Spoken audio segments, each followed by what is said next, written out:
Drinks pa! Eva! Tara, inom ka! No thanks. Alam mo naman na hindi ko talaga type ang lasa ng alak eh. Ay, naku, Dom. Hindi mo mapipilit yan. Teka, labas lang ako ah. Ang sakit sa ilong ng mga nagyoyosi dito eh. Nang lumabas ako ng bar ay sumunod sa akin si Dom. Dahil nasa tabing dagat lang ang bar, madali kaming nakalapit sa dalampasigan. Lumingon ako sa kanya nang hawakan ito ang kamay ko. Wala kaming relasyon, pero alam namin na gusto namin ang isa't isa.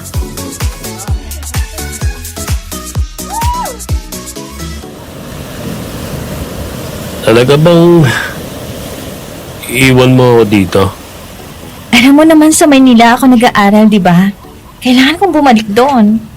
Eva, ano ba tayo? Alam mo naman ang sagot dyan eh. Hindi pa ako pwedeng mag-boyfriend. Nangako ako kay mami na tatapusin ko muna ang pag-aaral ko. Mahal kita, Eva. Hihintayin kita.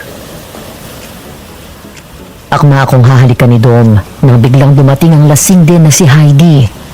Lumapit siya at tumakbay at pumagitna sa aming dalawa. Tara! Night drive! Saan naman tayo pupunta? Doon sa kabilang beach. Marami daw hot guys doon. Wag na, baka kung ano pa mangyari sa atin eh. Lalo na't nakainom kayo. Tara, bilis!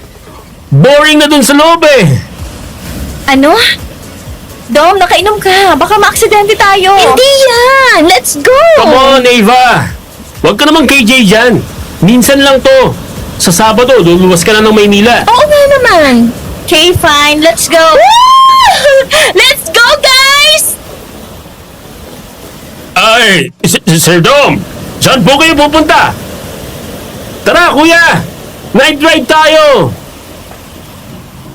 Dahil marami na ang nainom, hindi na nagpaawat ang mga kaibigan ko at nagpumilit na umalis at sinama ako. Gusto pa nga ni Dom na siya ang mag-drive, pero hindi na pumayag si Kuya Marlon, ang driver at alalay nito.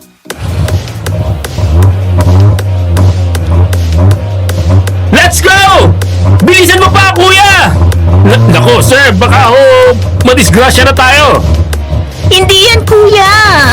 Wala naman ibang sasakyan dito sa highway. Dom, magana naman natin ang takbo. Natatakot na Huwag ako. kang mag-alala, magaling. Kuya Marlon, may tao! Oh my gosh! Nakabangga tayo! Shit! Dito lang kayo! Ano gagawin natin? Ikaw ko si Dominic eh. Ulo ka ba? Bakit ako sinisisi mo? Sino bang nagaya mag-night drive? Nag-agree ka naman, di ba? Ikaw to nagsabi na bilisan ni kuya. Tumahimik ka nga! Eva, sandali! Saan ka pupunta? Doon sa gilid ng daan, nakita namin ang katawan ng isang lalaki. Nakatagilid ng higa at nakatalikod dito mula sa amin. Nagkatinginan kaming apat. Lahat kami ay bakas ang takot sa mukha. Kuya, buhay pa siya, di ba? Hindi ko alam. Natatakot akong lapitan ma'am. Pero kanina nakita ko pa, parang matanda na siya eh. Yung mukha niya, hindi ko masyadong nakita. Parang may iba sa mukha niya eh. Nakakatakot ang itsura. Lalo nung matamaan ng ilaw mula sa headlight ang mukha niya. Oh my gosh, oh my gosh! Paano kung patay na siya? Dom, tingnan mo nga. Ayoko nga! Ano yun? Oh my gosh. Ano yun? Ay! Aswang! Ano po? Ang aswang! Check na aswang yun! Bilis! Bilis sa kotse! Hindi man namin lubos na naintindihan ang sinabi ni Kuya Marlon, ay nagmadali kaming tumakbo pabalik ng kotse. Pero bago pa kami makasakay, natigilan ako nang mapalingon sa gilid ng daan kung saan iniwan namin ang katawan ng lalaki. Guys! Bakit? Nawala yung katawan ng lalaki! Ha? Anong Oh my gosh! Nawala nga. Umalis na tayo dito! Bilisan nyo! Kuya Marlon! Ay, sakay na kayo! Bilis! Ay! Aswang! Itiwan mo ako! Sir Dom! Sir Dom!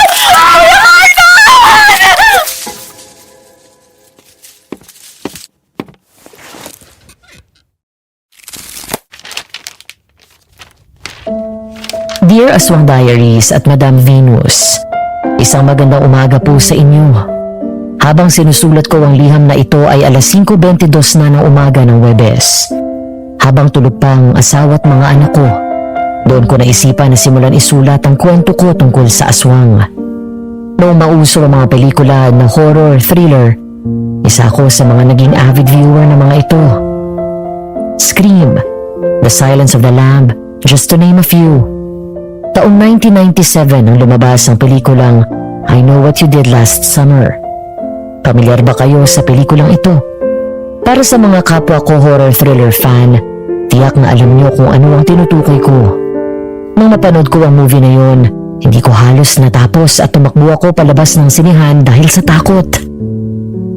Hindi takot sa pinapanood ko, kung hindi sa nakaraan ko na pilit kong tinatakasan ng mga panahon na yon na halos pareho ng kwento sa pelikula. Taong 1995 nang mangyari ang insidente na makabangga kami ng isang matandang lalaki.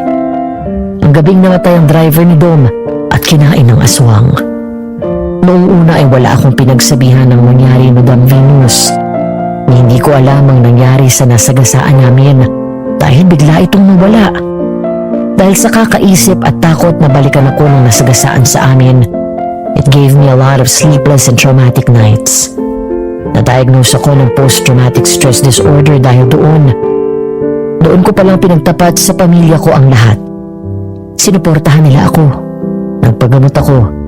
Lumipas sa mga taon, unti-unti akong nakausad at nakalimot sa nakaraan. 10 years later, taong 2005, nang sa wakas ay magkaroon ako ng lakas ng loob na bumalik sa probinsya namin. Iyon ay matapos akong pauwi ng mami ko na kapitana ng baryo namin para makita ko ang binili niya na isang maganda ngunit antigong bahay Kastila. At sa pagbabalik ko, doon na nagsimula ang pagpapatuloy ng bangungot na parte ng buhay ko na akala ko ay matagal nang nabaon sa limot.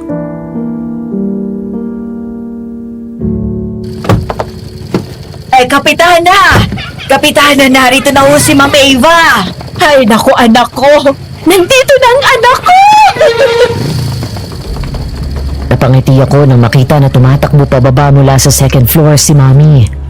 Agad akong niyakap na mahigpit ni Mami nang makalapit siya sa akin.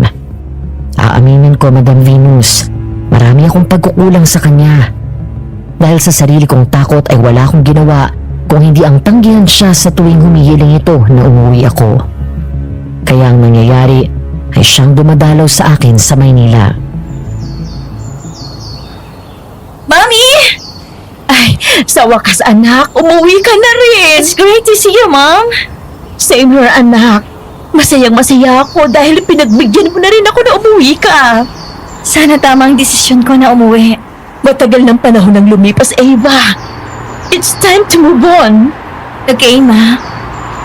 Hans, pakidala naman ang gamit na Eva sa taas. Opo. Napalingon ako sa lalaking kinausap ni Mami. Agad kong napansin ang mukha nito. Gwapo. Malaki ang katawan niya at halatang batak sa trabaho. Dahil nakasuot ito ng sando, nakabilad sa mata ko ang mga biceps nito na parang pwede akong lumambitin. Medyo mahaba ang buhok, naka-man bun at undercut ang hairstyle nito. Kayo manggi, maganda ang mga mata at nakatutunaw kapag umiti. In other words, gwapo siya, Madam Venus. Showstopper. Sino siya, Ma'am? Oo nga pala. Si Hans. Bagong katiwala natin dito sa bahay. Kapag wala si Flor at Inday, tawagin mo lang siya. Maaasahan mo yan sa lahat. Magandang umaga, Ma'am Eva. Good morning din.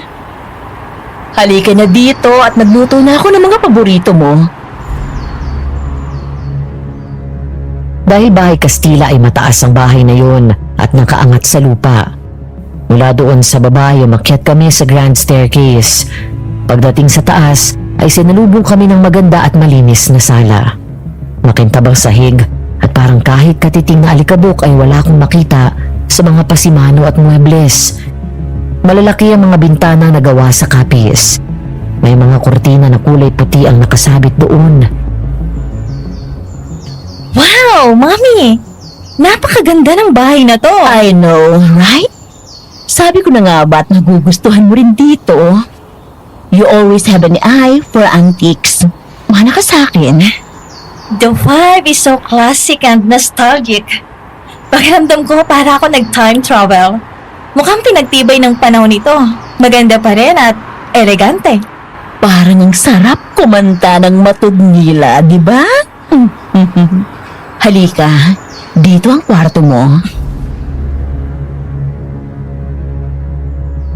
6 ang kwarto ng bahay at dinala ako ni Mami sa ikatlong pinto.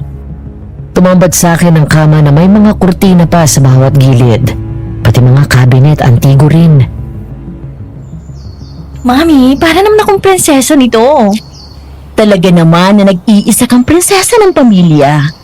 Ang mga kuya mo, tanong ng tanong kung kailan ang balik mo dito. Ma'am, luto na po ang mechado. Ganun ba? Sige, susunod na ako. Oh, maiwan na muna kita. Magpahinga ka na muna at ihahanda ko ng mesa. Ipapatawag na lang kita kay Hans. Mami, yung Hans, kailan ba siya dito? Mga 1 week pa lang? Bakit? Okay naman ba? Masipag? Ay, oo. Maaasahan mo. Lahat yata kaya niyang kumpunihin eh. Oh, okay. Bakit mo na itanong? Wala para po kasing gusto ko rin magpakumpuni. Loko ka talagang bata ka.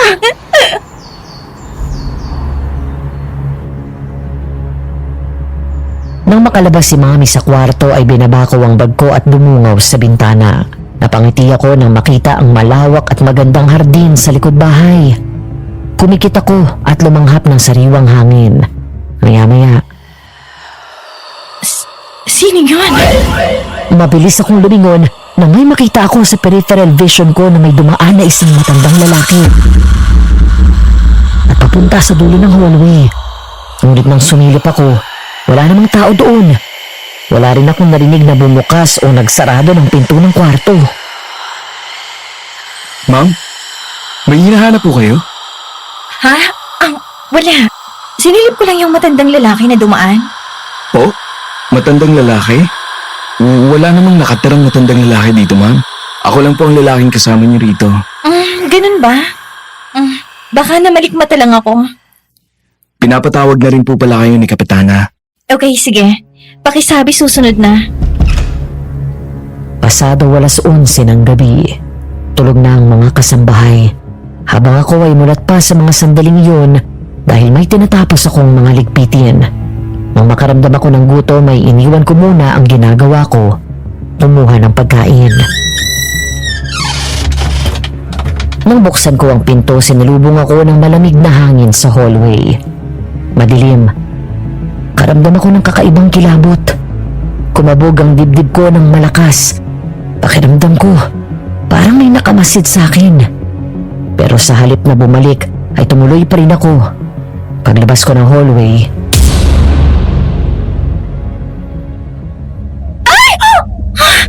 Shucks! Portrait lang pala. Akala ko may tao ni. Ma'am? Okay lang po kayo? Oh, Hans! Gising ka pa pala. Oo, okay lang. Nagulat lang ako dyan sa portrait na yan. Akala ko may tao talaga. Si Don Filipo po yan. Sabi po ni Flor, siya daw ang may-ari talaga nitong bahay. Pinamana sa anak niya na si Hugo bago binenta sa mami niyo. Ang creepy. Tingnan niyo yung painting, oh. Parang totoo. Yung mata, oh my gosh. Nakakatakot. Parang nakasunod ng tingin sa akin. Gusto niyo po bang alisin ko? Pwede ba? Oo naman po. Sa inyo na po itong bahay eh. Pwede niyo pong alisin ang mga ayaw ninyo na display dito. Sige nga, alisin mo na. Kakatakot eh. Sige po ma'am. Ilang taon ka na ba? 28 po. Sabi na eh, magkaedad lang tayo. Huwag mo na akong tawagin na ma'am. At huwag ka na rin magpo-post sa akin. Ava na lang. Baka magalit ang mami niyo eh. Hindi yan. Ako ang bahala sa'yo. Halika, Samahan mo ako sa kitchen. Nagugutom ako eh. Sa halip na ako ang gumawa, ay si Hans ang gumawa ng sandwich ko. Namilog ang mga mata ko sa sarap ng gawa niyang chicken sandwich. Sinalinan pa niya ako ng gatas sa baso. Bakit gising ka pa? May niligpit kasi ako mga lumang papeles galing pa sa dati kong pinasukan. Nag-resign na kasi ako sa work ko sa Manila. Ako nang magpapatakbo ng negosyo namin dito. Pinagbigyan ko na si Mami. 10 years ko na rin tinakasan ng lugar na to. Bakit naman? Bad memories. But I'm okay now. Pero maiba ako. Nakakatakot din pala dito sa bahay na to kapag gabi. Spooky. Ewan ko. Kinikilabutan ako paglabas ko pa lang ng kwarto. Luma na ho kasi eh. Ang sabi nila, tinayo daw ito taong 1875 pa. Kaya marami ng pinagdaanan ng bahay na to. Ganun ba? No wonder. Pero, buti na lang nandito ka. At least may kasama ako. Basta po magsabi lang kayo kapag may kailangan kayo. Speaking, pwede mo ba akong ipag-drive bukas? May pupuntahan ako eh. Sige po. Alas 5 pasado ng hapon. Pagbaba ko sa garahe ay naabutan ko si Hans na naghihintay na sa akin. Habang si Mommy naman ay nasa labas at may kausap na lalaki. Alis na tayo? Oo, pero magpapaalam lang ako kay Mami. Lumabas ako ng bakuran at nilapitan si Mommy. Agad naman tumingin sa akin ang kausap niya at ngumiti. Kaya magalang din akong ngumiti sa may edad na lalaki.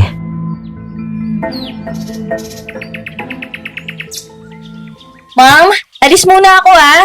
Makikipagkita lang ako kina Dom. Oh, sige anak. Mag-iingat ka, ha? Sa labas na kayo kumain ni Hans. Opo, At sino naman itong magandang dalaga na ito, Kapitana? Oo nga pala. Siya ang bunso ko sa Eva. Ang nag-iisang babae sa mga anak ko. Anak? Siya si Hugo. Siya ang nagbenta sa atin itong bahay at anak ni Dan Felipe. it's nice to meet you, sir. Magandang bata. Manang-mana ka sa mami mo. Kumusta naman itong bahay? Maganda po. Actually, napaka-presko kahit sa gabi. Kaya lang, I don't mean to offend you, sir. And speaking of eerie, pinaalis ko po pala yung portrait ni Don Felipe sa sala. Nagulat ako dun kagabi. Ang akala ko talaga may tao. Huwag kang mag-alala, Iha. Okay lang yon. Marami na nagsasabi na nakakatakot ang bahay na yan dahil sa kalumaan. Kaya rin ako narito para kunin ang naiwang gamit namin. Kasama na yung portrait. Sige na anak at baka gabihin kayo ng gusto. Sige po, sir. Una na ako. Hans, halika na. Habang naghihintay ako na ilabas ni Hans ang kotse, bigla akong napatingala nang maimahagip na naman ang peripheral vision ko sa bintana. Sino yan? Nanlaki ang mga mata ko nang makita ang isang tao na nakasilip sa gilid at mabilis na nagtago. Kung hindi ako nagkakamali, ang itsura nun ay parang matanda. Gaya ng nakita ko nung bagong dating ako. Maya-maya, Ma'am Eva! Ay! Ate Flor! Bakit ka ba nang gugulat? Ay, sorry ho, ma'am. Ay, ang akala ko kasi nakita niyo ako. Sino ho bang sinisilip niyo dyan at kanina pa kayo nakatingin sa bintana? Ha? Ano kasi, parang may nakita akong sumilip doon. Parang matanda eh. Ay, baka ho si Inday. Alam niyo naman, mukha ng matanda yun eh. Ay, hindi. Lalaki eh. Anyway, sige, aalis na ako. 5 minuto nang nakaparada ang kotse at tanaw ko na ang tabing dagat. Mula doon sa loob ay nakikita ko na ang 2 pamilyar na mukha na 10 taon ko nang hindi nakita. Hindi ka pa bababa? Natatakot akong humarap sa kanila, Hans. Pakiramdam ko kasi, parang wini-welcome ko na rin pabalik ang nakaraan ko na pilit kong tinatakasan sa loob ng 10 taon. Gusto niyo na po bang umuwi na lang tayo? Hindi ko alam. O gusto niyo samahan ko na lang kayo? Okay, sige. Salamat, Hans. Naunang bumaba si Hans at pinagbuksan pa ako ng pinto. Nang biglang nanghina ang tuhod ko Agad akong nasalo ni Hans. Ramdam na ramdam ko ang anxiety ko sa mga oras na yun. Nanginginig at nanlalamig ang kamay mo. Sigurado ka ba na kaya mo? Oo. Kailangan kong kayanin. Sige, kumapit ka sa akin. Naglakad kami ni Hans palapit sa mga kaibigan ko. Ilang sandali pa halos sabay silang lumingon sa akin. Natigilan si Dom nang makita ako, habang si Heidi ay malawak ang pagkakangiti. Ava! Hi, guys! Oh my gosh, Bessie!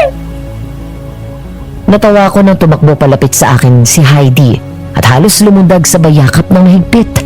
Maya-maya ay narinig ko na lang itong humikbi kaya hinagod ko ang kanyang likod. Kakainis ka naman eh. Sabi mo tatapusin mo lang ang pag-aaral mo sa Maynila tapos hindi ka na bumalik. Sorry. Sa tingin ko alam niyo ng dahilan. Natakot ako. Hi, Ava. Dominic! Nang bumitaw si Heidi sa akin ay hinila ako ni Dom palapit at niyakap ng mahigpit. Gaya ni Heidi ay narinig ko rin itong humikbi. Parang ayaw na akong bitawan ito sa klase ng yakap niya sa akin. Bakit ngayon ka lang bumalik, ha? Bakit hindi ka man lang tumawag o kahit sulat? Alam mo naman ang telephone number namin sa bahay, di ba? Sorry. By the way, sino siya?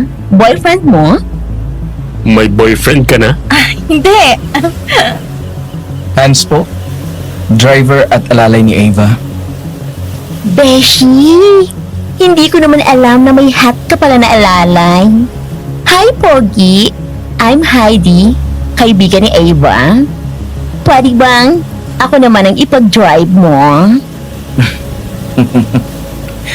Pasensya na ho. Loyal ako kay Ava. Heidi, tigilan mo si Hans. Halika, doon tayo mag-usap. Bahagya kaming lumayo kay Hans at naupo kaming tatlo sa buhanginan. Ayoko na sanang pag-usapan at ungkatin ang lahat, pero alam ko na kailangan ko itong harapin. Nagkaroon ba ng balita o report dati tungkol sa isang lalaking namatay dahil sa aksidente? Aksidente? I'm sorry, Ava. Wala akong naalala na ganon. Oh, come on, Heidi. Alam mo kung anong tinutukoy ko. May mga bagay na kailangan ibaon mo nilang sa limot. Huwag kang mag-alala. Walang nangyaring ganon. Wala rin namang naghabol o nag-threat sa amin. Kung inaalala mo pa yon, huwag na. Tapos na yon. Kalimutan mo na yon. Pero buhay siya, di ba? Nawala din yung katawan ng matanda. Tsaka paano mo pinaliwanag ang pagkamatay ni Kuya Marlon? Sinabi ko sa pamilya niya na may nakakita na lang sa katawan niya sa gitna ng kalsada. Nawakwak na ang tiyan niya. What? Hindi mo sinabang totoo? Paano ko ipapaliwanag sa pamilya niya na nakita nating pinatay ng halimaw ang anak nila? Na nangyari yun dahil nakasagasa tayo. Ava, stop overthinking.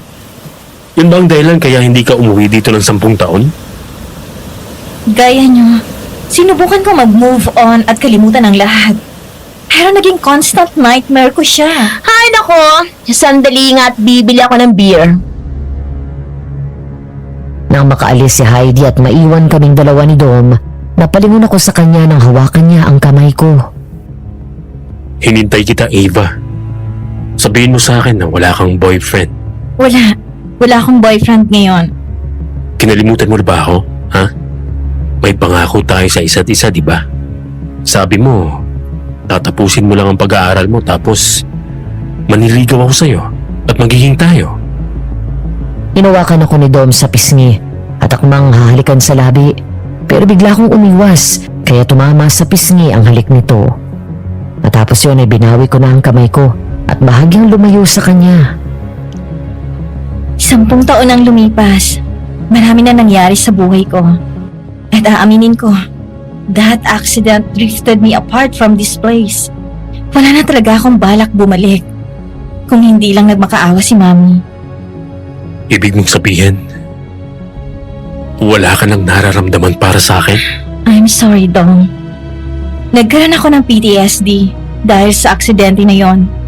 Halos mabaliw ako nun sa takot at pag-aalala na baka balikan ako ng pamilya o yung mismong nasagasaan natin. Pilit kong kinalimutan ang nangyari. Pati ang lugar na to. Hindi ko namalaya na pati ang nararamdaman ko sa'yo noon ay kasama sa nakalimutan ko. I'm so sorry, Don. Kung ganon, I will win you back. Ibabalik kong nararamdaman mo para sa akin. Sandali lang ha. May kukunin lang ako sa kotse. Hindi ko na hinintay pang sumagot ito. Basta na lang akong tumalikod at nagmamadali na naglakad palapit kay Hans. Tumalon ang puso ko nang salubungin ako ng gwapong ngiti nito. Ano? Alis na tayo? Hindi pa. Maya-maya pa. Boyfriend mo? Hindi ah. Kay MU ko dati. Pero wala na yon. Oh, hindi mo na gusto. Ano yun? Narinig mo? Ang alin? Ayun oh, parang may humihinga. Parang may mabangis na hayop. Oo nga no. Baka may aso lang sa paligid. Ang mabuti pa, doon tayo sa mga kasama mo. Okay, sige.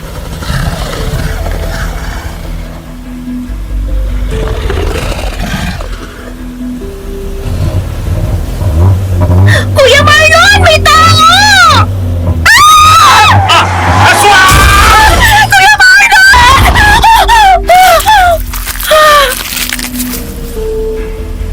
Bigla akong bumalikos ng bangon.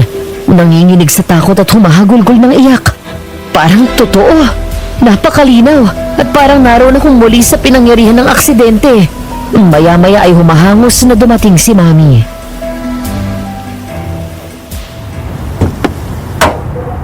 Anak? Bumalik siya, Mami! Nakita ko bumalik siya! Pinatay niya si Kuya Marlon! Calm down, anak. Panaginip lang yun. Flor, yung gamot ni Ava, kunin mo bilis. Hans, pakikuha na balik isang basong tubig. Opo, ma'am.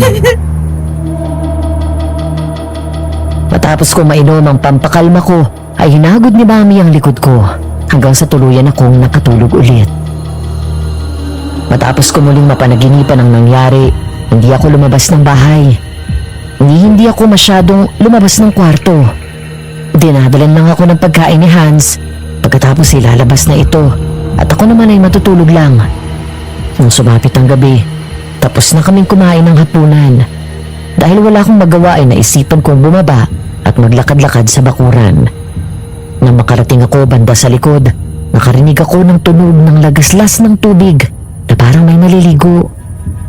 Nang sumilip ako, bigla akong natigilan nang makita si Hans. Naliligo habang ang suot ay hapit na boxers. Oh my gosh! Sorry!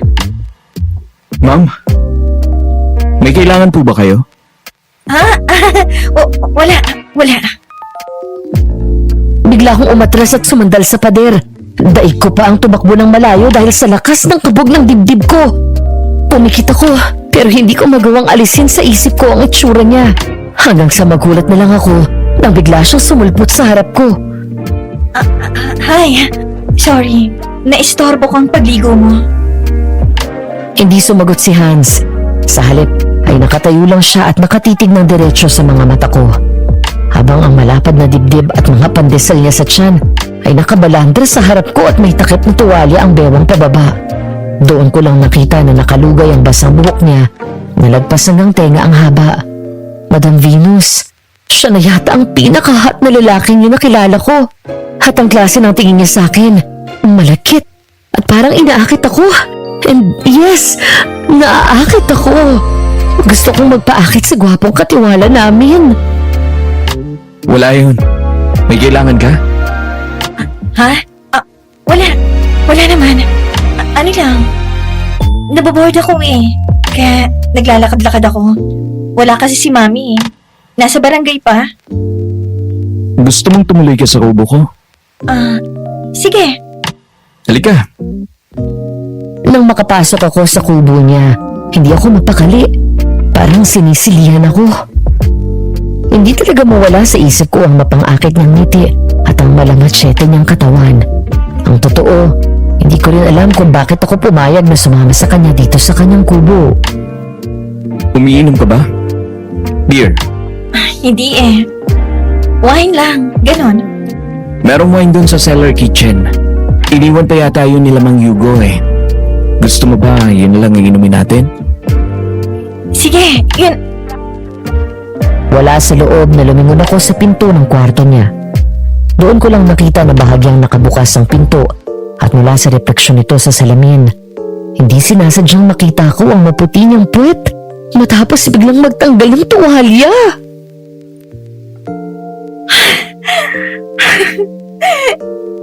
Lord, ilayo mo po ako sa tukso.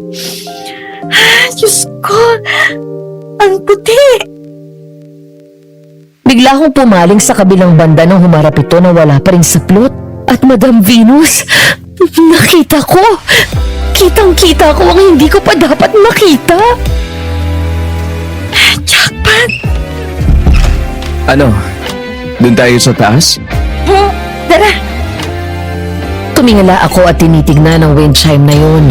Kahit papano ay nare-relax ako sa tuwing naririnig ko yun tuwing umiihip ang hangin. Hawak ko ang isang baso na may lamang wine. Bumaba ang tingin ko kay Hans na nakaupo sa kabilang dulo ng sofa. Nahuli ko siyang nakatitig sa akin. bakit ka nakatingin sa akin? May nakikita akong maganda eh. Bolero. Tingnan mo to. Nagtatanong ka dyan eh. Nung sinagot kita, hindi ka maniniwala. Tumigil ka nga sa pangaakit mo, Hans. Hindi uubra sa akin yan. Talaga? Hindi ako naniniwala. Aha. So, inaamin mo nga na inaakit mo ako. Lasing ka na yata eh. Nakarami ka na ng inom. Tingnan mo. Halos 1/4 na lang ang laman nito. Hayaan mo na. Minsan lang naman eh. Gusto ko na maglibang. Makalimot sandali sa nakaraan na nagbibigay sa akin ng stress. Nakakapawi daw ng stress ang foot massage. Gusto mo, masahihin kita? Sige nga. Binaba nito sa maliit na mesa ang baso. Pagkatapos ay umurong at pinatong ang isang paa ko sa hita niya. Pinanood ko ang bawat kilos ng kamay niya. Nararamdaman ko ang init sa bawat hagod ng palad niya sa balikat ko. At hindi ko magawang bumawi ng tingin nang salubungin din niya ang tingin ko. Masarap ba? Oo. Masarap. Sabihin mo lang kung gusto mo magpamasahe. Kahit gabi na, tawagin mo lang ako. Okay, sige. Ilang sandali pa nang matapos ang pagmamasahe nito ay napangiti ako. Aaminin ko, talagang na-relax ako. Magaan ang kamay niya at kahit may diin ang bawat pisil nito ay hindi yun masakit. Thank you. You're welcome. Nga pala, may cake pala na inuwi si Mami. Sandali kukunin ko lang sa ref. Ako na. Hindi na, ako na. Habang palapit ako sa kusina, bigla akong napahinto na may marinig akong kumikilos doon. Bagay na labis na pinagtaka ko. Bago kami umakyat doon ni Hans kanina mula sa kubo niya, naabutan namin si Ate Flor at Inday na papunta na sa quarters nila para magpahinga. Si Mami naman ay dumiretso na sa kwarto at nagpahinga nang makauwi ito. Sa kabila ng pagtataka ay Oh my gosh! No!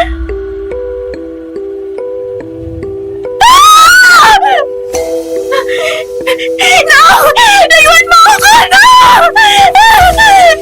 Ava! May multo! Hans! May multo! May multo!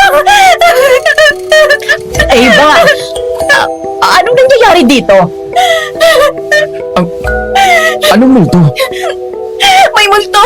May matandang lalaki! Kitang-kita ko nakalutang sa hangin ang paa niya! Yun siya! Ava, wala naman yung matanda eh. Hindi! Ayun siya! Hindi! Kitang-kita ko nandiyan siya nakatayo! Mami!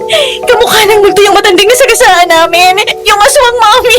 Binabalikan niya ako, Mom! Baka niya ako! Calm down, Iha. Walang kukuha sa iyo. Hans, pakikuha ng gamot niya sa kwarto niya. Yung maliit na bote na may kulay puti na takip. Opo. Dahil wala si Hans at may pinagawa si Mommy, ako ang mag-isang pumunta sa usapan namin na magkakaibigan. Isa sa mga naging epekto ng nangyaring aksidente 10 taon nang nakalilipas ay ang takot ko sa pagmamaneho. Marunong ako, pero kapag nasa likod na ako ng manibela, ang agad pumapasok sa isip ko ay baka may masagasaan ako.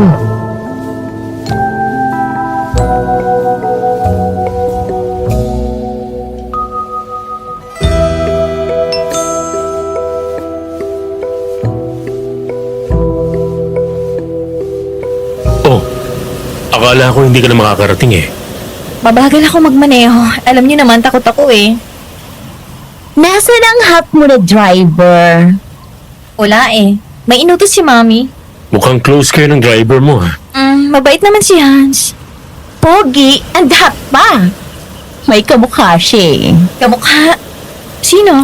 Kamukha ng future husband ko. Bakit mo nga pala kami pinapunta dito? Dong. Nagpakita siya sa akin. Sino? Yung matandang nasagasaan natin. Nagpakita siya as multo. Kitang-kita ko nakalutang sa hangin ang mga paa niya. Girl, sorry. Hay ka ba? Ano pinagsasabi mo dyan? Hindi ako nagda-drugs. Totoong sinasabi ko. Ava, please.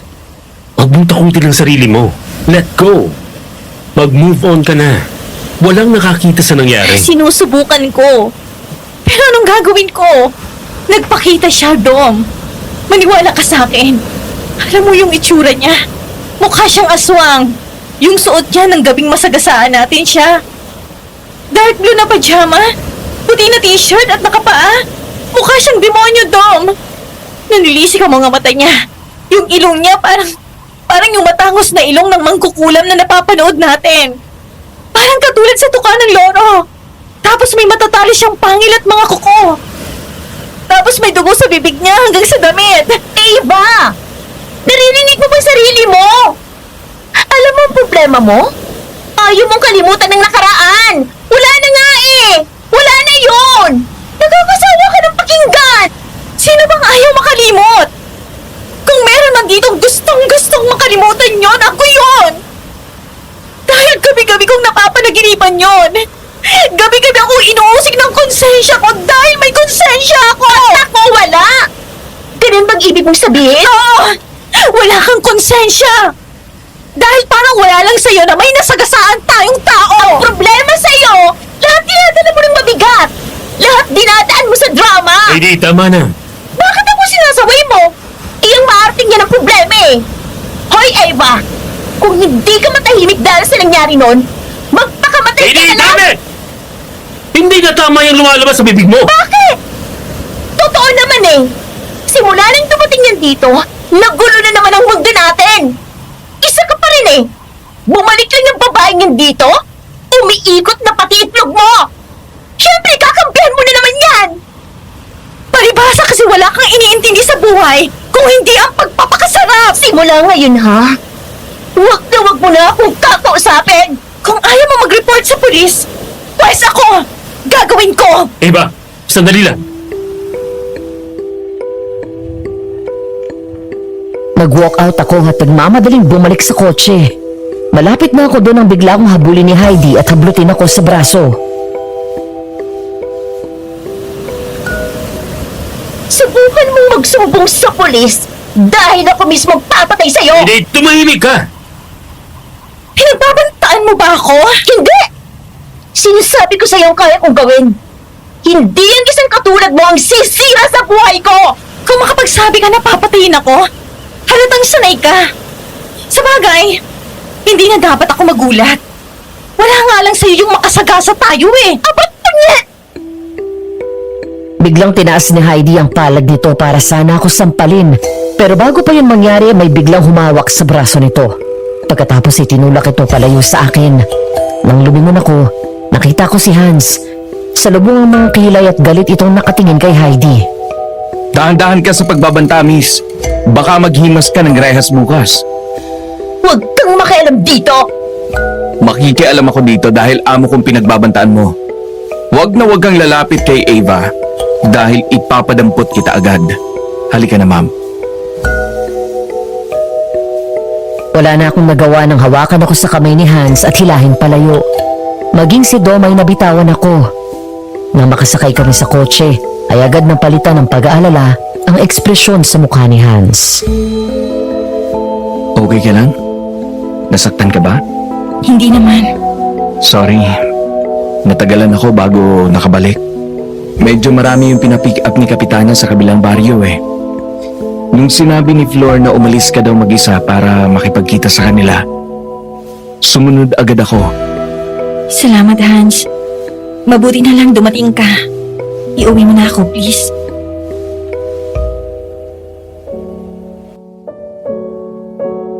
Dahil sa away namin ni Heidi ay hindi na nga kami nag-usap. Isang bagay na kinalungkot ko.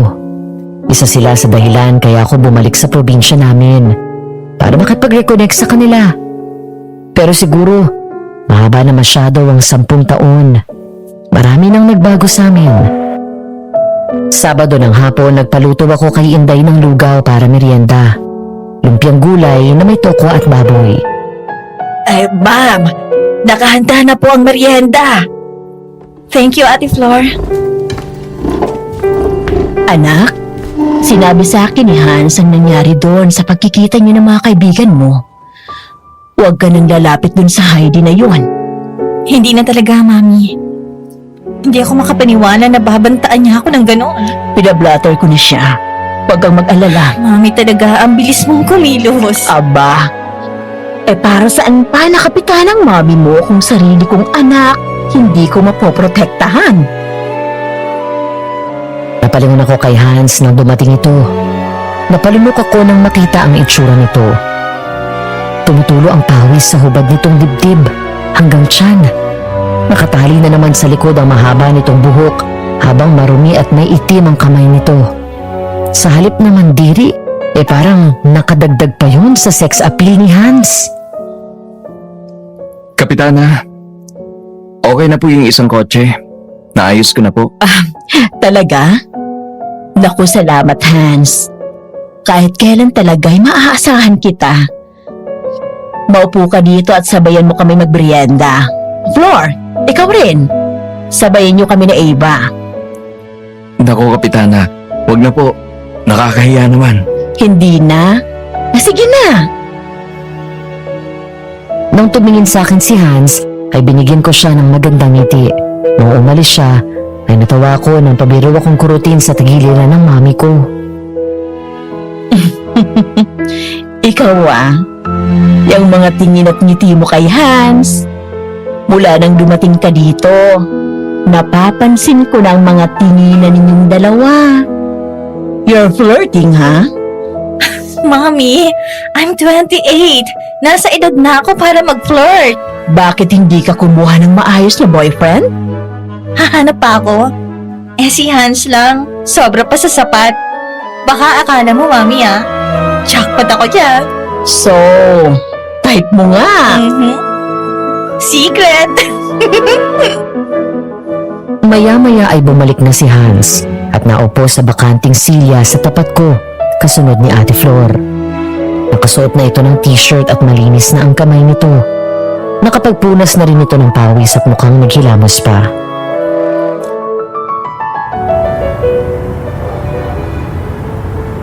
Hans, kapag lalabas itong si Ava, lagi mong sasamahan, ha?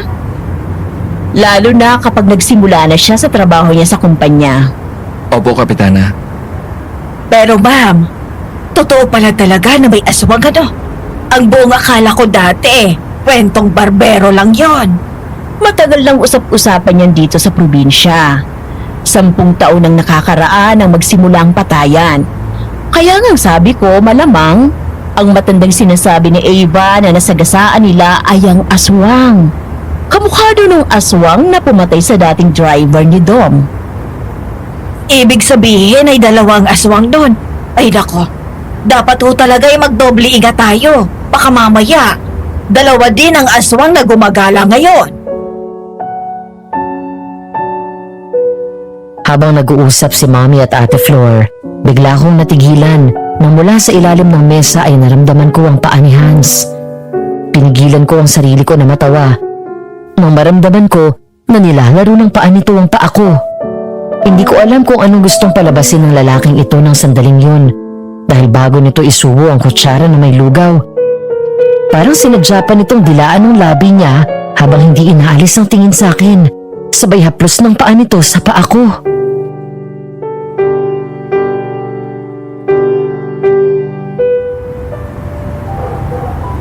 Ano Hans? Nagustuhan mo ba yung lugaw? Opo, gustong gusto ko po. Iho, ang lugaw ang itinatanong ko kung nagustuhan mo. Eh ba't dito ka nakatingin sa anak ko? Po. Sorry, Kapitana. Ang ganda po kasi. Siya nga pala anak. Bago ko makalimutan, maghanda ka bukas ng gabi ha? Pupunta tayo sa birthday party ni Mayor dun sa bahay niya. Hans, sumama ka na rin. Yes, ma. Opo, Kapitana.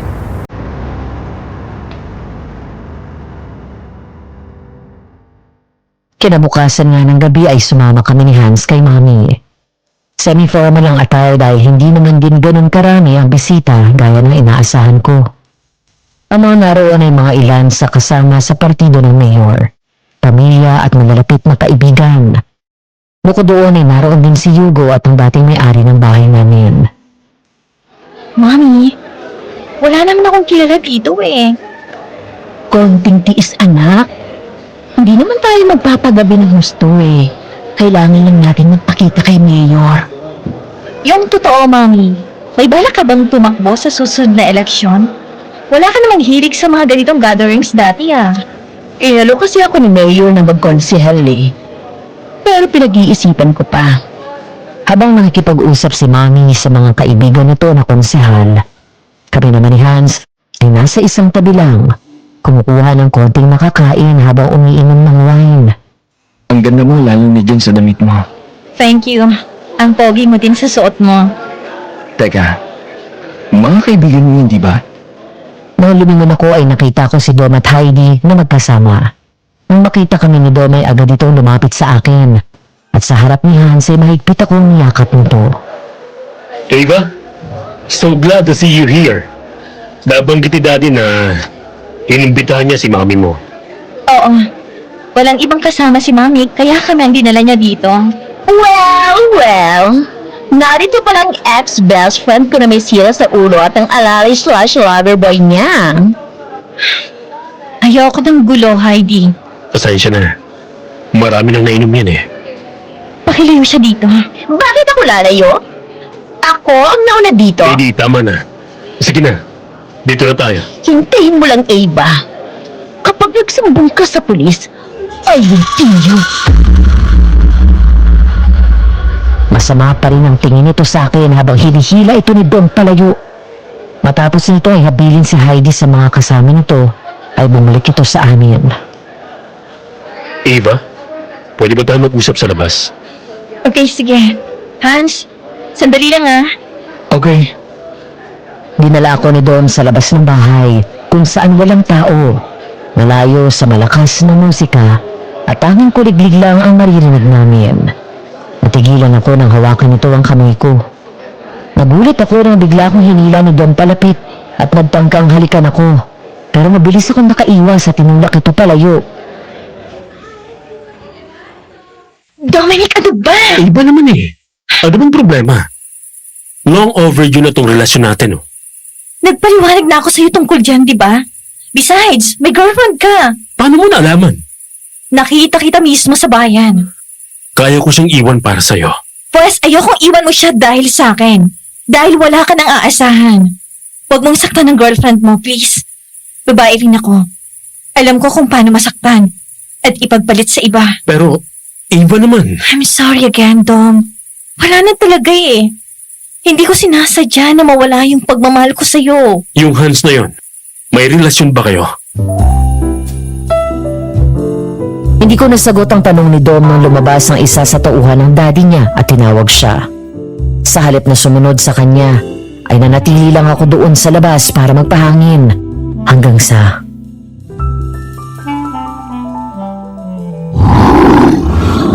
Bigla akong napalingon sa paligid nang marinig ang angil na yun. Ang kaninang preskong pakiramdam dulot ng malamig na hangin ay napalitan ng kilabot. Napaatras ako, saka nagmamadaling naglakad pabalik. Sinong nandyan? Nang wala pa ring sumagot, ay nagpatuloy ako sa paglalakad hanggang bigla akong napalingon ng mabilis na gumalaw ang mga halaman habang naririnig ang tunog ng tila isang mabangis na hayop hanggang sa may biglang lumabas mula sa makakapal at matatalas na talahiban.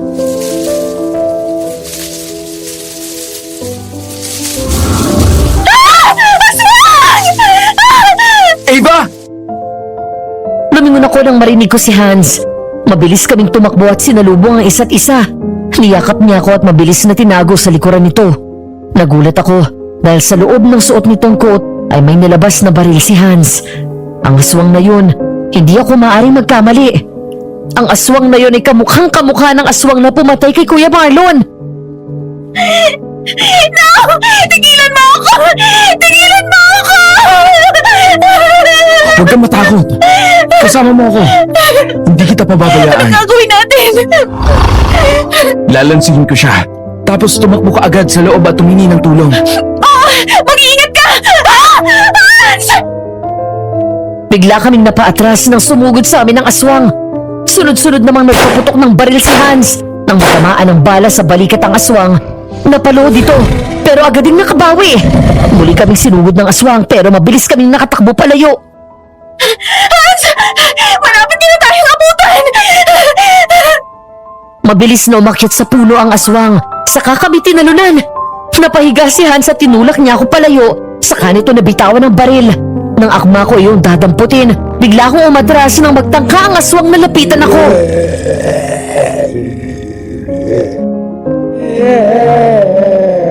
Ako ang kalabanin mong demonyo ka! Hindi yung pipili ka ng walang kalaban-laban sa'yo! Ah! Nang makakita ako ng isang piraso ng bakal na may kalawang at matulis ang dulo, kinuha ko yun at mabilis na sinaksak sa likod ng aswang. Tama na! Patahimikin mo na kami!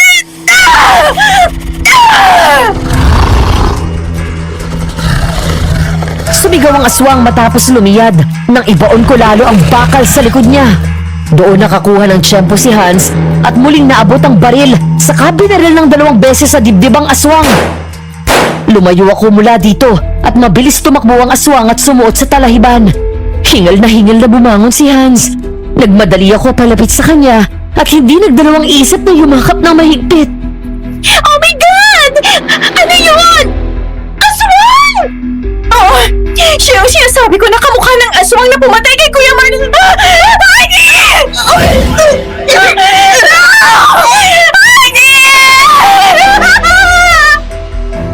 Ang aswang na inakala namin na nakaalis na ay lumabas muli mula sa talahiban at biglang tinusok ng mahaba nitong kuko ang tiyan ni Heidi. Pagkatapos ay hinila nito ang laman loob niya at sa harap namin ay kinain nito yun. Ang mas nakakapagtaka pa ay nanghihina ito ng tumakas dahil sa dami ng tama nito. Ilang segundo pa lang ang lumipas nang makaalis ang aswang. Paano nito naging ganun kalakas ulit sa sandaling oras lang?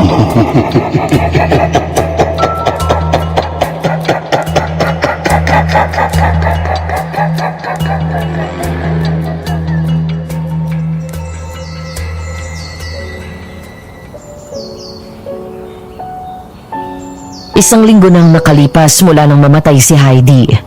Kahapon ay naihatid na siya sa huling hantungan. Masakit pa rin sa akin na nawala sa ganung paraan si Heidi. Pero dahil doon ay kumalat ang balita tungkol sa aswang.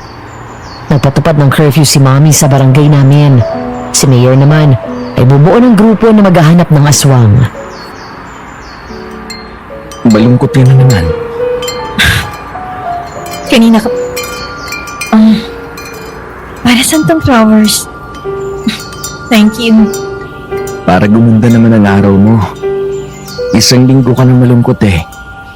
Hans, dumating na yata ang kinatatakutan ko. Binabalikan na kami ng nakaraan. Paano kung related sa matandang nasagasaan namin yung aswang? Bakit ba dinadala mo ng mabigat yon? Kinuwento sa akin ni Kapitana ang buong pangyayari. Hindi naman daw ikaw ang nag-iya ng night drive, kung hindi ang mga kaibigan mo. Sila ang nag-udyok sa driver ng dom na iyon na bilisan. Sinamay mo sila. Hindi sila nakinig. Hindi mo nakargo yon. Pero nandun pa rin ako sa loob ng sasakyan. Kasama pa rin nila ako. Okay, sabihin na natin tama ka. Ano ngayon ang gusto mong gawin para matahimik ang kalooban mo? Doon ako napaisip, Madam Venus. Ano nga bang makapagpapatahimik sa akin? Para makalaya ako sa multo ng nakaraan. Doon ko lang din napagtanto. Kahit ako, hindi ko rin alam. Ewan ko. Oh, kita mo na? Kahit ikaw hindi mo alam. Kaya relax. Huwag mo nang isipin yon. Nandito naman ako. Hindi kita pababayaan. Siyempre, hindi ako papayag na may manakit sa'yo. Minsan, alam mo, hindi ko maintindihan kung ano ba talagang trabaho mo dito. Houseboy ka ba? Hardinero? Tubero? Driver? Bodyguard ko? Lahat kasi alam mo eh. Lahat ginagawa mo. Tama naman lahat ng sinabi mo. All around. Hindi mo lang ako houseboy. Pwede mo rin akong gawing lover boy. Sandali nga. Magkaliwanagan nga tayo. Are you flirting with me? Sinasadya mo ba talaga na akitin ako? Napaatras ako sa sulok ng sofa nang biglang ilapit ni Hans ng husto ang kanyang mukha sa akin. Kulang na lang ay halikan niya ako. Pagkatapos ay pinaningkitan niya ako ng mata at nangaakit ng ngumiti. Naaakit ka ba? Para sa kaalaman mo, ma'am, nagsabi na ako kay Kapitana. Umamin ako sa kanya na gusto kita at handa kitang pakasalan ng oras. Kasal? Bakit? Kaya mo na ba akong buhayin? Wala ka pang masyadong alam tungkol sa akin. Baka magulat ka kapag bigla kitang dinala sa simbahan. At ikaw ha? Ay! Ba't ka namumurot? Napakapilyo mo. Kapag sabay tayong kumain, kahit kasama natin si Mami, yang paa mo ang likot sa ilalim ng mesa. Ang lambot kaya ng paa mo. Kunyari magagalit pero gusto naman.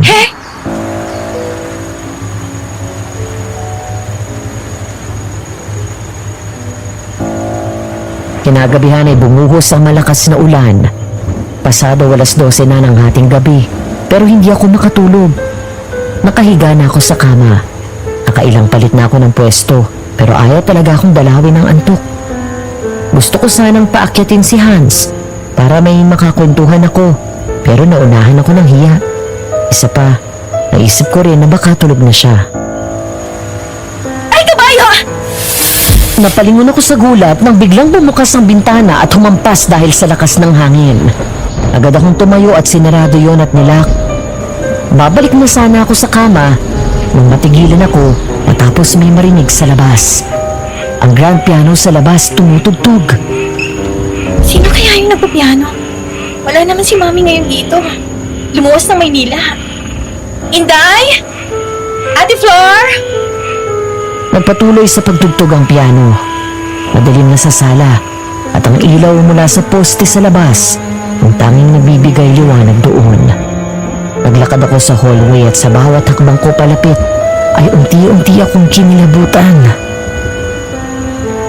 Ate Flor? Inday? Hans? Kayo ba yung nagpapatug... Pagdating ko sa sala kung saan naroon ang lumang grand piano, napaatras ako sa gulat at agad na pasigaw nang makita ko kung sino ang nagpapatugtog. Walang iba kundi ang multo ng matandang lalaki. Muli akong sumigaw nang lumingon sa akin ito at tumawa.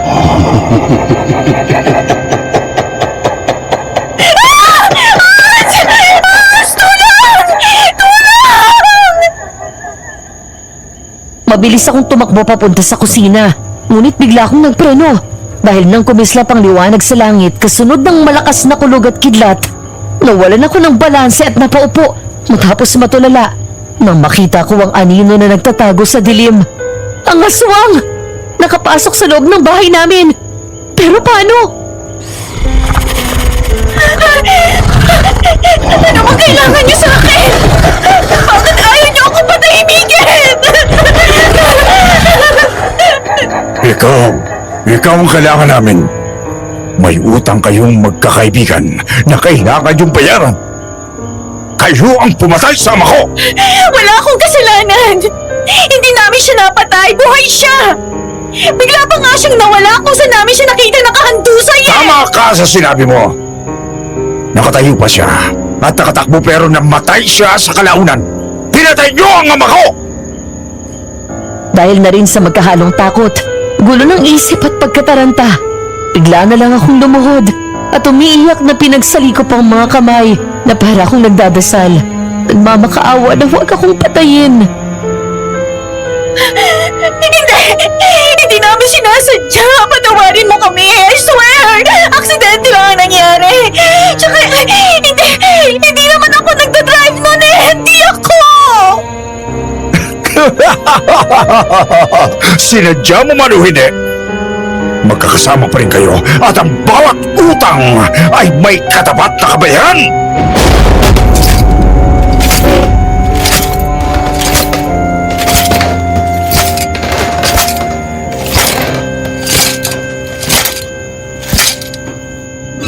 Doon ako muling napasigaw ng husto nang makita ng malapitan ang nakakatakot at malademonyo nitong mukha.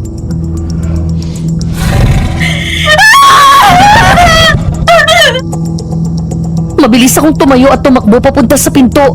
Napaatras pa ako at muling napaupo sa sahig nang makita na nakatayo sa gilid ng pinto ang matandang lalaking multo. Halos gumapang ako palapit sa pinto hanggang sa wakas ay mabuksan yun. Bumaba ako ng hagdan ng nakayapak. Hindi ko naalintana ang malakas na ulan. Basta natagpuan ko na lang ang sarili ko na tumatakbo papunta sa kubo ni Hans.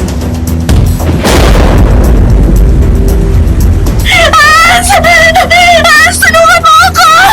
Hans! Eva! Anong nangyari? Nagmamadali akong pumasok at nanginginig sa takot. Sinarado ko ang pinto at nilak yun. Pagkatapos ay iyak ako ng iyak na yumakap kay Hans. Yung multo ng matanda! Nandun na naman siya! Nandun yung aswang! Kukunin niya ako! Kukunin niya ako! Kukunin niya ako! Tama na. Walang kukuha sa'yo. Nandito ako. Safe ka dito. Natatakot ako! Natatakot ako! Huwag ka matakot. Walang pwedeng malakit sa'yo dito.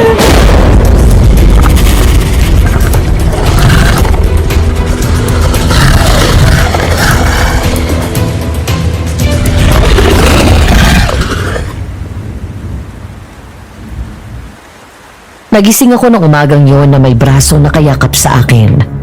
Nang lumingon ako, sinalubong ako ng ngiti ni Hans. Matapos ang nangyari kaninang madaling araw sa bahay, pinahiram niya ako ng damit at doon na ako natulog sa kubo niya. Good morning. Good morning! Okay ka na? Oo. Thank you pala kagabi. Ano ba thank you? Wala naman akong ginawa eh. Ikaw nga itong matapang na natakasan ng multo at aswang. Tsaka, bakit hindi mo sinabi sa akin na wala pala si Kapitana at lumuwas ang Maynila? E di sana sinamahan kita doon kagabi. Ang akala ko alam mo eh. Pero hindi na importante yon. May mas mahalaga akong natuklasan kagabi. Ano yon? Yung multo ng matandang nagpapakita sa akin palagi din sa bahay. Siya yung matandang nasagasaan namin. Ibig sabihin, aswang at hindi taong nabangganin niyo noon? Hindi pa ako sigurado. Pero parang gano'n na nga. Malamang, isa sa pamilya niya yung aswang na humahabol sa inyo. Pero huwag kang mag-alala. Nandito naman ako. Pati si Kapitana. Hindi ka namin pababayaan. Kailangan ko na palang bumalik sa kabila. Baka magtaka si Ate Flor na... Okay na. Nasabi ko nang nandito ka at naikwento ko na sa kanila ang nangyari. Nagtaka kasi sila na bukas ang pinto. Kaya relax ka lang dyan, ha? Matulog ka pa hanggat gusto mo. Dinalhan naman kita ng pagkain dito. Ayoko nang matulog.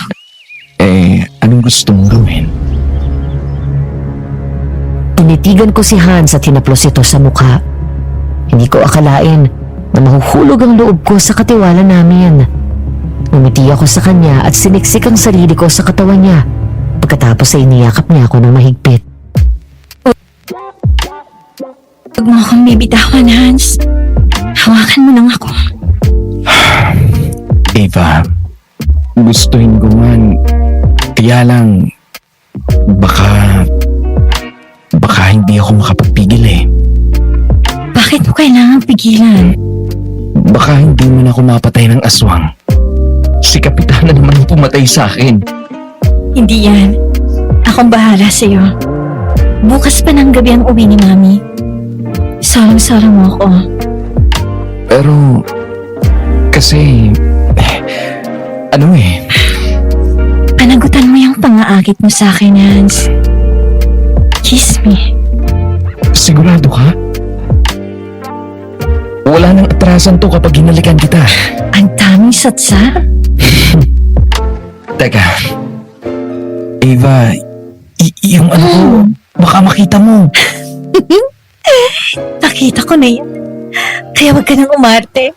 Oh, sinong maarte, ha? Halika rito. Ikaw ang aalmusalin ko ngayon.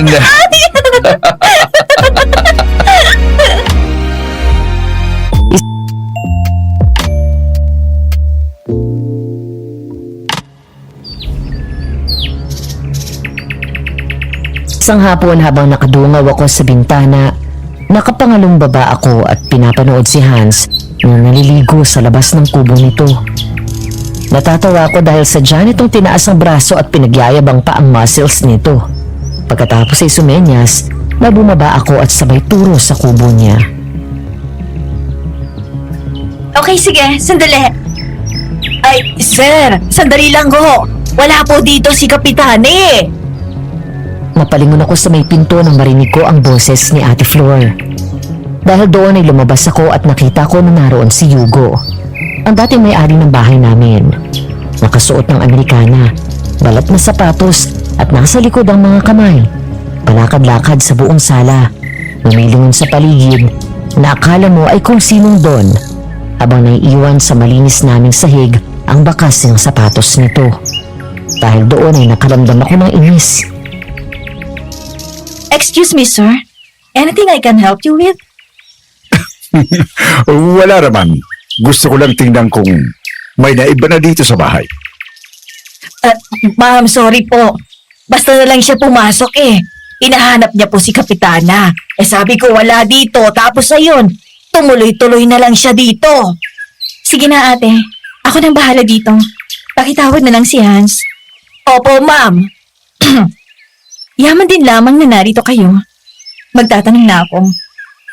Alam niyo bang minumulto itong bahay na to? Multo?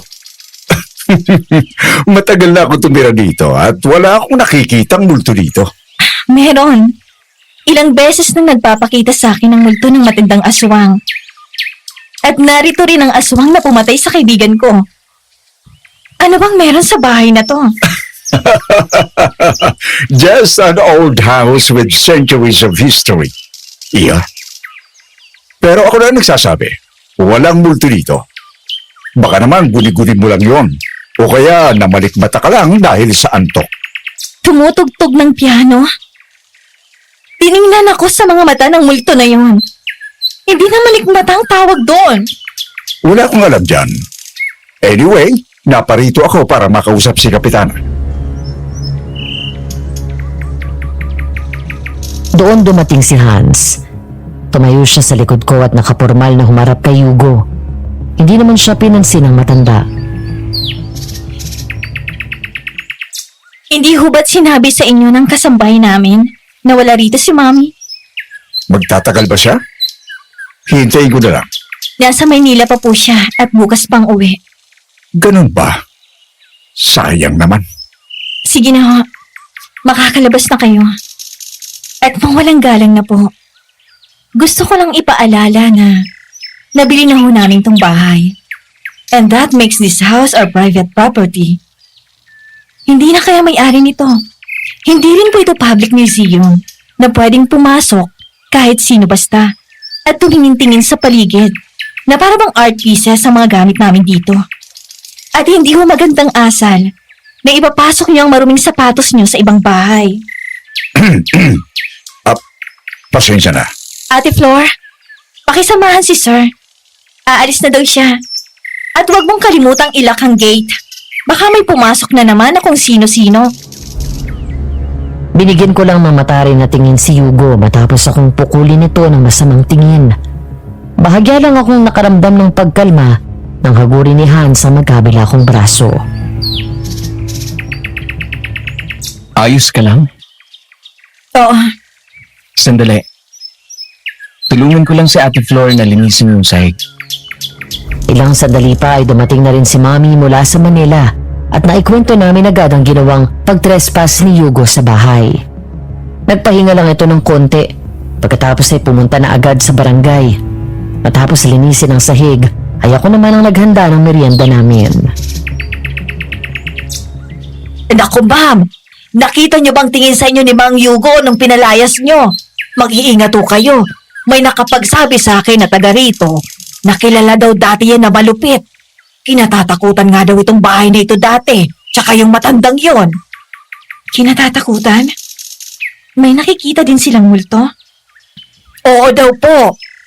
Minsan daw nagpapakita dito si Don Felipe. Mismo yung tatay ni Mang Yugo. Gaya nyo, nung matagal daw walang nakatira rito. May mga gabi na naririnig nilang tumutugtog yung piano kahit wala namang tao. Minsan daw, may nakikita silang aswang dito. Aswang? Opo, sabi-sabi lang. Alam mo naman ang chismis, ma'am. Kapag kunento na sa iba, automatic may dagdag na. Sige po, ma'am. Bababa na ulit ako sa kusina. Ihahanda ko pa palang iluluto ni Inday para mamayang gabi. Kinagabihan nang tumawag sa akin si Mommy at inutusan ako ang dalhan siya ng mga damit na pang 3 araw. Kasama si Hans ay pinuntahan namin siya sa barangay, dala ang bag. Oh, Hans, ikaw ang nag-iisang lalaki doon. Ikaw nang bahala dito sa dalaga ko, ha?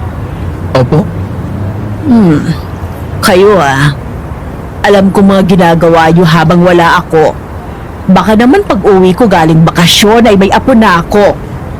Mami naman. Kapitana, mangyari man yon. Handa ko naman pong panagutan sa Ava.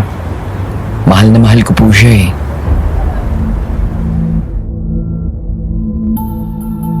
Gulat na napalingon ako kay Hans. Simula nang may mamagitan sa amin, walang kahit isa sa aming dalawa ang nagpahayag ng totoong damdamin sa isa't isa.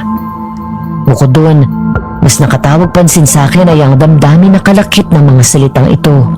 Sinabi nito ang mga salitang yun na para bang matagal na niya akong kakilala. Kung ganon, ipagkakatiwala ko sa iyo itong unika iha ko. Opo. Salamat po. Thanks, ma'am. Enjoy ka sa swimming with your friends, okay?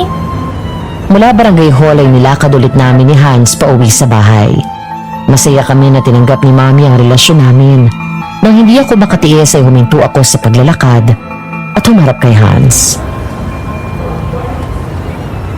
Bakit? May problema ba?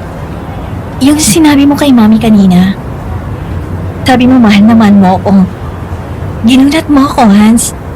Ang akala ko kasi, yung mga nangyari sa atin, it's just pure. Hindi ako ganun klase ng lalaki. Seryoso ako sa'yo, Ava. Matagal na. Matagal na? Teka, hindi ko maintindihan. Ang totoo niyan, Ava, may hindi pa ako sinasabi sa'yo. Ano yan?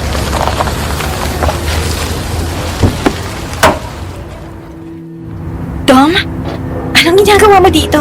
Ano pa? Dinadalaw ka. Dom, mukhang nakainom ka. Ang mabuti pa, umuwi ka na muna.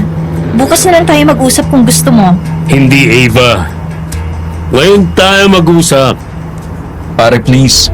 Umuwi ka na. Nakainom ka eh. Huwag kang makailam dito. Sino ka ba, ha? Ano bang pinakain mo kay Ava? At nabaling ang atensyon niya sa'yo? Wala siyang kinalaman dito, Dom. Matagal na akong naka-move on mula sa feelings ko sa'yo. Matagal na. Ilang taon ang lumipas kaya labas si Hans dito. Hindi mo ba alam na niloloko at pinapaikot ka lang yan? Anong ibig mong sabihin? Niloloko ka lang ng lalaking yan! Nagpapanggap lang yan! Kaya pala nung una kang ipakilala sa akin ni Ava, sabi ko pamilyar na ang mukha mo eh. Ngayon naalala ko na. Ano bang ibig mong sabihin? Huwag mo akong pangunahan, Dom. Yung lalaking yan, nagpapanggap lang na mahirap. Dahil yan si Hans Gabriel Salvador. Ang kaklase natin nung high school tayo na loner at nerd. Siyang tagapagmana ng kilalang pamilya Salvador dito sa probinsya natin. Ginagago ka lang yan eh. Pinaglalaroan ka at pinapasakay. Hans? Totoo ba to? Ikaw si Gab? Oo. Totoong sinabi niya pero magpapaliwanag ako, please. Love, you have to listen to me first. Dahil alam ni Tita Renata to. Wait, naguguluhan ako. Ay! Tulong! Si Ate Flor yun na! Nang marinig namin ang malakas na sigaw ni Ate Flor, ay agad kaming napatakbo pa uwi ng bahay.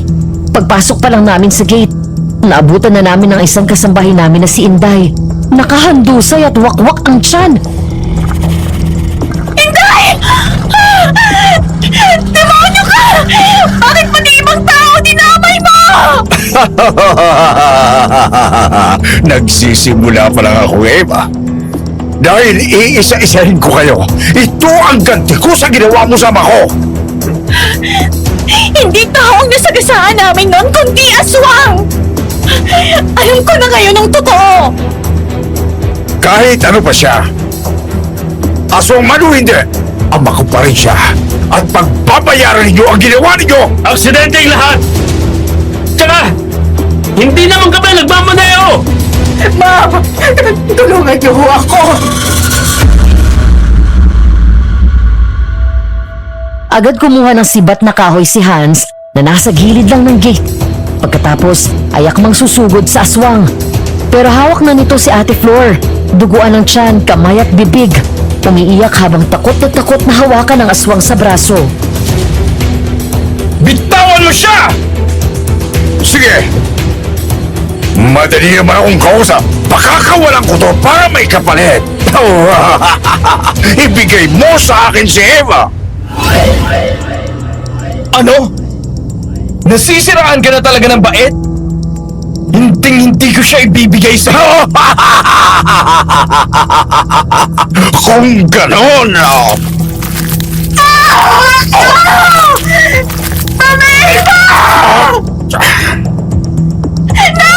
Ate Flor! Tama na! Ako na lang ang isama mo! Ako na lang! Ako may kasalanan sa'yo! Huli na! Nagbago na ang isip ko! Nang tumakbo si Hans para sugurin ito, mabilis na tumakbo ang aswang papasok sa kakahuyan. Sa halip na bitawan si Ate Flor ay tinangay siya nito. Tumawag ka sa barangay. Baka hindi pa nakakaalis sila, tita. Humingi ka ng tulong. Hahabuli namin ang aswang. Namin? Sino pa ba? Halika dito. Ay, sandali! Bakit ako? Ayoko sumama! Dala ang itak at flashlight, suot ang pangontra sa aswang para sa proteksyon. Kasama ni Hans si Dom na sumunod sa aswang sa kakahuyan. Nang mahanap nila ito ay hinabol nila hanggang sa mapadpad sila sa isang pamilyar na highway. Shit! Pinaglalaroan niya tayo! Dito nangyari yung aksidente, di ba? Oo! Nasaan na kaya yun? Nagpapangamatay ka ba? Bakit mo hinahanap? Umalis na lang tayo! Ano kung tayo naman ang patayin nun? Alam mo ikaw, magaling ka lang sa kadadadae. Kung hindi ako susugod ngayon, at patuloy lang nahayaan ang aswang na yon at umiwas, hindi matatapos to. Hindi matatahimik si Ava. Kaya ako ginagawa to para sa kanya eh. Tapos ang lakas ng loob mong ligawan siya napakaduwag mo. Masyado ka lang mapapel. Hindi ako pumapapel. Ang tawag dito, pinoproteksyonan ko si Ava. Ikaw, ano kaya mong gawin? Bukod sa magdrama ka at magsentimiento dyan, Ayan na yata siya. manda ka. Nandyan lang siya sa tabi. Ha! Takbo! Mabilis silang tumakbo palayo. Nang mula sa makakapal na halaman ay biglang lumabas ang aswang at tumalon papunta sa aming dalawa. Agad binunot ni Hans ang itak at hinanda ang sarili sa pagsugod nito.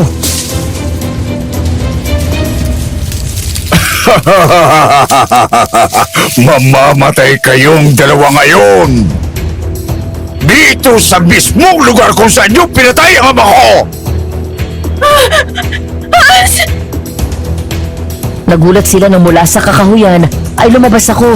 Halos subsob ako sa lupa nang may tumulak sa akin mula sa likod. Napalingon sila ni Hans at nagulat nang makita ang isa pang aswang. Hinablot ako nito sa braso at nilayo mula sa dalawang lalaki. Ava! Dalawang aswang? Si Ate Flor! Siya ang isa pang aswang! Ano? Pero kanina ang hala ko. Tamang narinig mo, Hans! Isa lang palabas ang nangyari kanina. Dahil ngayong araw na kami maniningil. Dahil sa ginawa niyo kay Don Felipe! Don Felipe? Oo, Ava. Ang totoong may-ari ng tinitirahan niyo ngayon ay pag-aari ng matandang pinatay niyo 10 taon ang nakakalipas. At sadya akong pinain ni boss sa inyo para maging mga mata niya sa bawat kilos niyo. Kung gano'n, ikaw si Yoko. At yung matanda sa portrait siyang aswang. Ako nga, Eva. Salamat at kumagat sa paing ko ang nanay mo. Ang tagal ko naghintay sa pagbabalik mo. Dahil gusto ko magkakasama kayong magkakaibigan dito sa bayan na ito kapag isa-isa ko kayong pinatay. Pinagbili ko sa mami mo ang bahay at pinilit ko siya na kumbinsin ka na umuwi para ipakita sa iyo ang nabili niya. Hayop ka! Pati ang mami ko ginamit mo! Magpasalamat ka at hindi ko siya pinatay. Huwag na huwag mong sasaktan ang mami ko! At bakit hindi, ha? Yun nga dapat ang unang ginawa ni Boss Hugo para maramdaman mo kung paano mawala ng magulang. Isa ako sa alaga ni Don Felipe. Pinag-aral at kinupkop niya ako. Nung gawin siyang aswang ni Boss, sumunod ako. Dahil parang ama ng turing ko sa kanya. Pagkatapos ay pinatay niyo siya! Mabuti nga na namatay siya. Dahil kung hindi, ay mas lalo kayo naggalat ng lagim dito sa bayan na to. Sinira ninyo lahat ang plano ko. Ang papa ang magiging pinuno ng mga aswang kapag nagawa na namin na aswang ang buong pamilya ko. At paghaharian namin ang bayan na ito. Bukod sa pera, ay mas lalo kaming katatakutan at titingalain kung naging aswang ang buong pamilya ko. Pero hindi kayo nagtagumpay, di ba? Dahil nilayuan kayo ng mga kapatid ninyo. Lalo na nang patayin mo mismo ang nanay mo. Si Lola Nati. Paano mo nalaman yon? Mula sa bulsa ay may nilabas na radyo si Hans. Nagulat ako, maging si Hugo at Flor, sa sumunod naming narinig. Inabot ni Hans kay Dom ang itak at mula sa likod ay naglabas ito ng baril. Sir, I got them. Kumagat na sila sa patibong. Move now. Anong nangyayari? Mula sa paligid ay marami akong narinig na mga yabag ng paa. Pagkatapos ay ang sunod-sunod na pagkasa ng mga baril. Mula sa dilim ay naglabasan ng maraming kalalakihan at tinutok ang mga baril sa amin. Bitawan mo si Ava, Flor! Kung ayaw mong ikaw ang unang mamatay, demonyo ka! Walang nagawa si Flor kung hindi ang bitawan ako. Mabilis akong tumakbo palapit kay Hans at sinlubong niya ako ng yakap na mahigpit pagkatapos ay tinago sa likod nito. Hans, ano bang nangyayari? Ipaliliwanag ko sa iyo lahat mamaya. Basta dyan ka lang sa likod ko. Okay. Sino ka ba talaga? Anak ako ni Nena. Ang panganay na kapatid mo. Tito Hugo. Mula nang patayin ninyo si Lola Nati at ginawa ninyong aswang si Lolo Felipe, binalat nyo ring gawing aswang ang iba pang mga kapatid mo. Kaya sila nag-alisan sa bayan na to. Nung masagasaan nila Ava si Lolo Felipe, alam nyo ba na laking pasalamat ni Mami sa nangyari? Dahil tuluyan ang nakapagpahinga si Lolo. At hindi natuloy ang balak mo na gawin siyang demonyo na tulad ninyo. Matapos ang gabing yun, ay nagtago kayo ng ilang taon dahil sa takot na kumalat sa buong bayan ang tungkol sa pagiging aswang ninyo. Dahil nakita ka nila, Ava, pero binantayan mo ang bawat galaw nila. Bumalik ka lang dito ng isang taon at saka nagplano kung paano mo pababalikin dito si Ava para patayin ang mga kaibigan at gagawin mong aswang si Ava, tama? Paano mo nalaman ang lahat na yan? Dahil matagal na namin kayong pinasusundan at matagal na rin namin pinag-aaralan ang kilos ninyo. Mga traitor kayo! Ako ang pamilya ninyo! Dapat kakampi ko kayo! No! Hindi, Tito! May takot kayo sa Diyos. At kahit kailan, ay hindi namin ipagpapalit sa gaya mo ang relasyon namin sa Panginoon. Ayaw namin maging demonyo na tulad ninyo. At pinadala ako dito ni Mami. Hindi lang para bantayan si Ava, kung hindi para tapusin na ang kasama ninyo. Hindi niyo ako matatalo dahil mas malakas ako at mas makapangyarihan!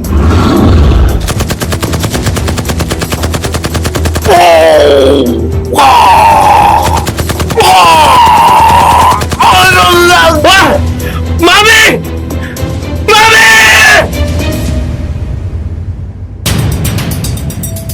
Ava! Takbo! Bigla kaming napaatras nang sumugod ang aswang.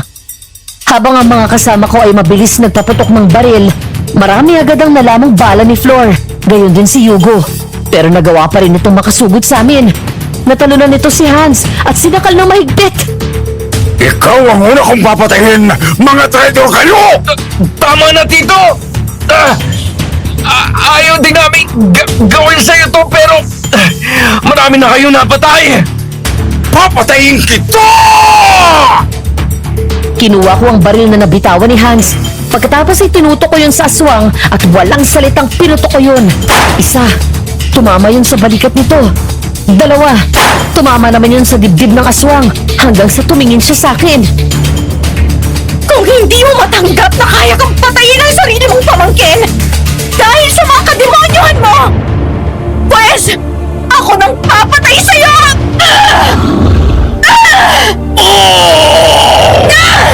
Ava, takbo!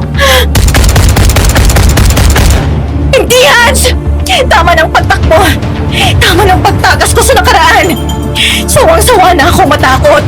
10 taon mo akong hindi pinatahimik para lang malaman ang katotohanan na aswang at hindi tao ang nasagasaan namin! Nagagalit ka at naghihigante!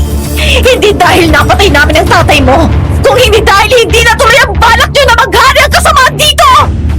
Mabuti nga! Mabuti nga at namatay ang tatay mo! Tama na, Ava! Tama na! Patay na sila Hugo at Flor! Wala nang aswang!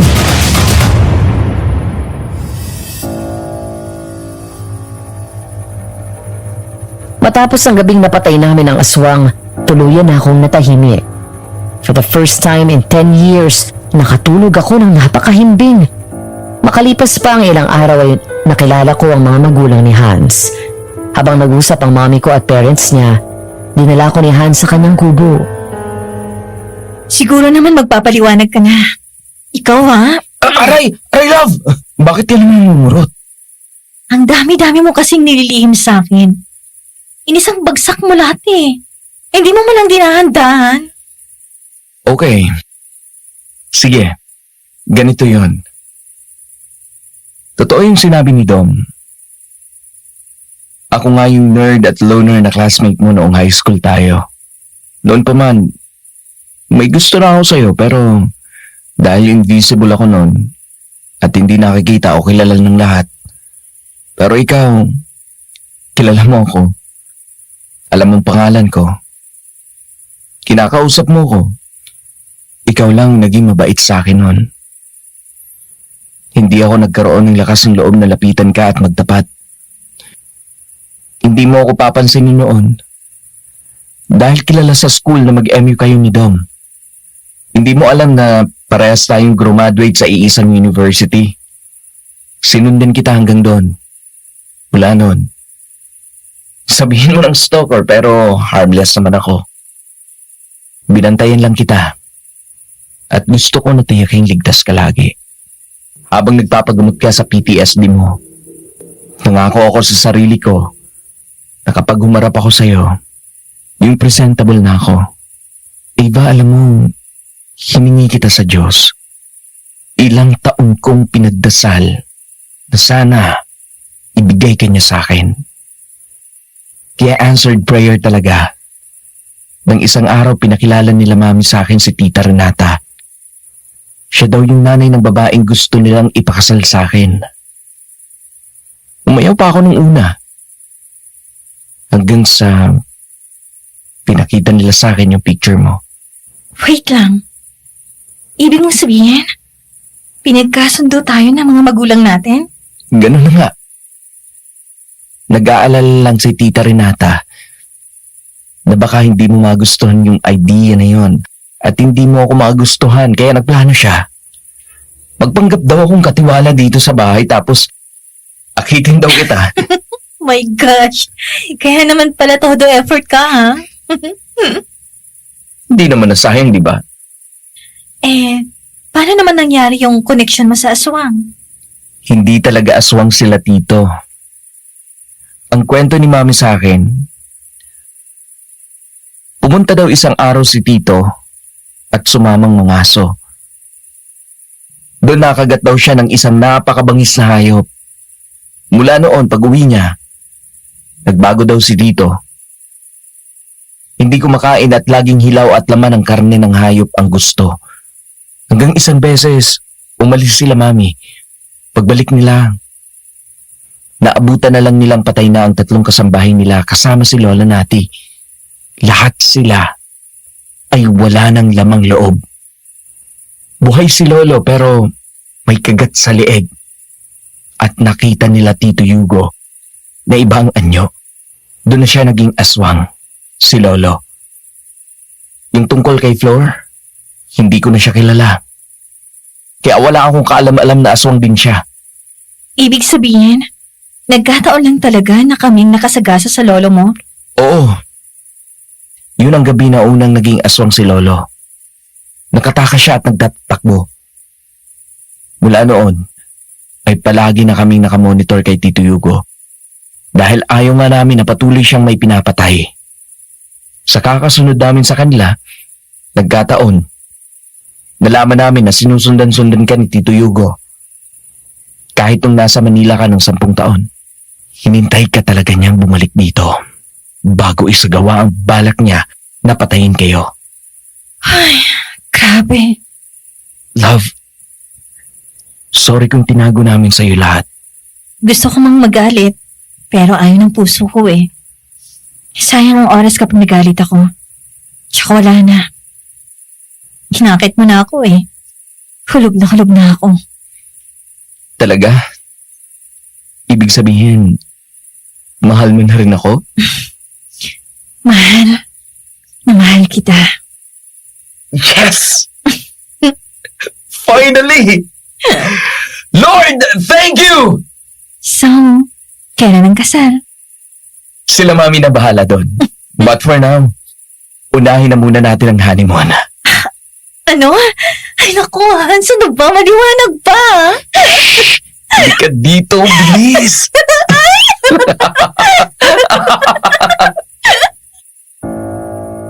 10 years, Madam Venus. Ganun kahaba akong nabuhay sa takot at guilt. Hinayaan ko na habulin ako ng multo ng nakaraan para lang malaman ko na ang aksidenteng iyon gindaan para mapigilan ang isang malagim na balak ni Hugo. Kung meron man akong natutunan sa nangyari sa akin, yun ay huwag hayaan na maging alipin ka ng takot dahil sa nakaraan mo. Maging matapang na harapin ang lahat. Mabuti man o masama ang nagawa mo. Dahil sa huli, alam naman ng Panginoon ang tunay na nilalaman ng damdamin mo at siya mismo ang mag-aayos ng lahat at bibigyan ka ng katahimikan. Tungkol sa amin ni Hans, syempre natuloy ang kasal. At ngayon nga ay may mga anak na kami. Hindi ko na pinakawalan ng macho at poging magaling mang-akit na ito na siyang pinagkatiwalaan ko na mag-alaga ng puso ko. Kayo, may kwento rin ba kayo na nagawa ninyo noon na pilit niyong tinakasan? Maraming salamat po sa inyong pakikinig at dito na po nagtapos ang aking kwento. Sana ay nagustuhan ninyo at kinapulutan ng aral at more power din sa Aswang Diaries. Nagmamahal, Ava.